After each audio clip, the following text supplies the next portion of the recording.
ಅಂತ ಹೇಳಿ ನಾವೆಲ್ಲ ಅನ್ಕೊಂಡಿದ್ವಿ ಹಳ್ಳಿಯಾಗಿದ್ದಾಗ, ಹೌದಲ್ಲ? ಬಟ್ 19 ವರ್ಷಗಳ ಹಿಂದೆ ಒಂದು ಕಂಪನಿ ಹುಡ್ತು. ಅವ್ರ ಏನಂದ್ರು ಗೊತ್ತಾ, ನಾವು ಎಜುಕೇಶನ್ ಓದಿರೋರ್ಕಿಂತ ಜಾಸ್ತಿ ಓದ್ಲಾರ್ದವ್ರಿಗೆ ಕಾರ್ ಕೊಡ್ತೀವಿ ಅಂತ ಇವತ್ತು ಪ್ರೂವ್ ಮಾಡ್ಬಿಟ್ಟು. ಅರ್ಥ ಏನಾಗುತ್ತೆ, ರಂಜಾನ್ ಹೇಳ್ದಂಗೆ ನಮ್ಮ ಲೈಫ್ ಯಾರು ಹಾಳು ಮಾಡ್ಲಿಕ್ಕೆ ಸಾಧ್ಯ ಇಲ್ಲ, ನಮ್ಮ ಮೈಂಡ್ ಸೆಟ್ ಮಾತ್ರ ಹಾಳು ಮಾಡುತ್ತೆ. ನಾವು ಯಾವ ತರ ಯೋಚನೆ ಮಾಡ್ತೀವಿ ನಮ್ಮ ಲೈಫ್ ಆ ತರ ಇರುತ್ತೆ. ನನ್ನ ಕೈಯಿಂದ ಆಗುತ್ತೆ ಅಂದವ್ರ ಕೈಯಲ್ಲಿ ಆಗ್ಬಿಡುತ್ತೆ, ನನ್ನ ಕೈಯಿಂದ ಆಗಲ್ಲ ಅಂದವ್ರ ಕೈಯಲ್ಲಿ ಯಾವತ್ತೂ ಆಗಲ್ಲ. ಅರ್ಥ ಆಗ್ತದೇನಾ? ಸೊ ನನಗೀಗ ಹುಸೇನಪ್ಪ ಹೇಳ್ಕೊಂಡ್ ಬರ್ತಿದ್ದ, ಸರ್ 5 ತಿಂಗಳದಲ್ಲೇ ಕಾರ್ ಬಂದಿದೆ ಅಂತ. 5 ತಿಂಗಳಲ್ಲಿ ನಮ್ಮ ಟೀಮ್ ಅಲ್ಲಿ ಕಾರ್ ತಗೊಂಡಿರ್ತಕ್ಕಂಥ 5,73,000 ಜನರ ಟೀಮ್ ಅಲ್ಲಿ 5 ತಿಂಗಳಲ್ಲಿ ಕಾರ್ ತಗೊಂಡು ಇತಿಹಾಸ ಸೃಷ್ಟಿ ಮಾಡಿರ್ತಕ್ಕಂಥ ವ್ಯಕ್ತಿ ಅಂಬರೀಶ್. ಇದರಿಂದ ನಿಮಗೆ ಅರ್ಥ ಏನಾಗುತ್ತೆ ಅಂತಂದ್ರೆ, ಇವರ ಎಜುಕೇಶನ್ ಏನೂ ಇಲ್ಲ.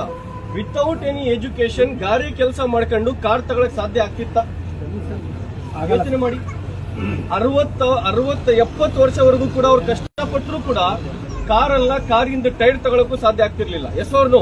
ಬಟ್ ಇವತ್ತು ಆ ಕೆಲಸ ಮಾಡೋ ವ್ಯಕ್ತಿ ವೆಸ್ಟೀಜ್ ಟ್ರೈ ಮಾಡಿ ನೋಡೋಣ ಏನಾದ್ರೂ ಆಗುತ್ತೆ ಅನ್ನೋ ನನ್ನ ಜೀವನದಲ್ಲಿ ಅಂತೇಳಿ ಬಂದು 5 ತಿಂಗಳಲ್ಲಿ ಕಾರ್ ತಗೊಳ್ಳೋ ಲೆವೆಲ್ಗೆ ಹೋಗಿದ್ದಾರೆ ಅಂತಂದ್ರೆ ಇದು ವೆಸ್ಟೀಜಿನ ಪವರ್ ಸರ್, ನಮ್ಮ ಪವರ್ ಅಲ್ಲ, ವೆಸ್ಟೀಜಿನ ಪವರ್.